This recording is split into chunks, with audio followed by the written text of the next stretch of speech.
The Silmarillion is a must-read for any Lord of the Rings fans. But there is one question. Is this the right edition for you? So the first thing you'll really notice is that they wanted this book to look good from every angle. The cover is a dark navy blue which complements the light green and silver and helps them really pop off the page. The cover is adorned with the 3 Silmarils, silver script of what I believe is Elvish running across the top and bottom. The same light green is continued over the pages of the book, along with more Elvish writing. It's sleek and subtle, and maybe the first book I place on our shelf with the spine facing inward. Speaking of the spine, that doesn't look half bad either, continuing over the art from the cover and including Tolkien's emblem on top. Flipping over to the back cover, it kind of looks like they ran out of ideas here. There's a few quotes from notable news agencies, and that's about it, so let's move on. Taking off the dust jacket, you get an even more elegant looking cover, showing the same sigil, but this time with a glossy emerald green, and the spine showing the same. Most hardcovers I've recently bought have a bare cover hidden underneath the dust jacket, because, if you're like me, you'll never actually take it off, unless you're posting a video on the internet. But it is a hopeful sign that they took the time to add this detail when it's something most people won't bother looking at. Opening the book, we're greeted with 2 pieces of folded paper. And as exciting as that is, if we unfold them, it gets even better. A very detailed finished map by Christopher Tolkien, even down to the topographic lines to show the depth of the sea. But even more interesting is what looks like a rough draft of the map, complete with removed errors. I always enjoy this sort of thing a lot more than a completed product. It tells a story itself, showing the creative process and how things changed as the world develops. These are beautiful maps, but I do have one nagging problem with these. Because of the thicker, higher quality paper they use, it makes the folds very noticeable if you wanted to frame or display these. I definitely would have been okay with paying a little bit more for this edition and receiving a cloth map in place of the paper maps. But when it comes to the illustrations, this book by no means disappoints, except maybe that there aren't enough. Each chapter begins with a small sigil illustration, and scattered throughout the book are Tolkien's illustrations of the world, done in a very medieval, mythological style. They're kind of simple, but it fits the book very well.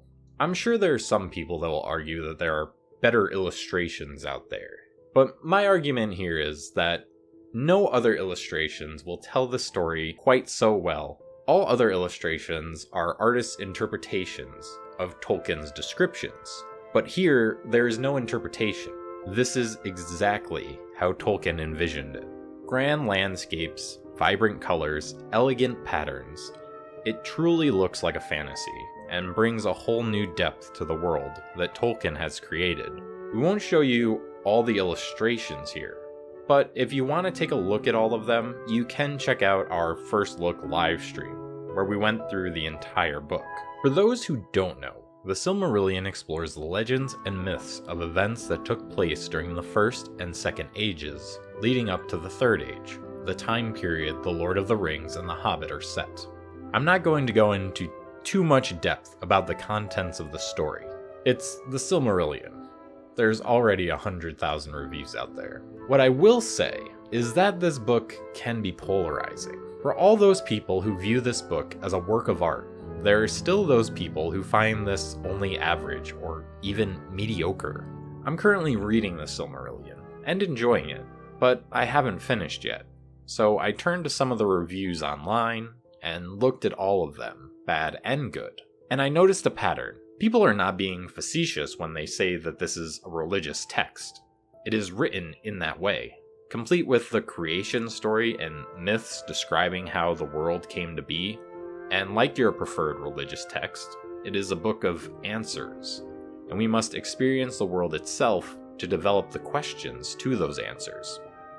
So if you are new to Tolkien's world, read The Lord of the Rings and The Hobbit. If you enjoyed those, but have some nagging questions after completing the story, the Silmarillion might be for you. Otherwise, enjoy those stories for what they are, and don't feel the need to read this book, especially if you're not interested in religious-style mythologies. For the current price of $40 US, this book is in limbo for me. I obviously wish they would have thought the maps out a little better and shipped them in a way that didn't leave giant creases through the center of the map. And if you just want a nice copy of the Silmarillion to read, there are cheaper options for that.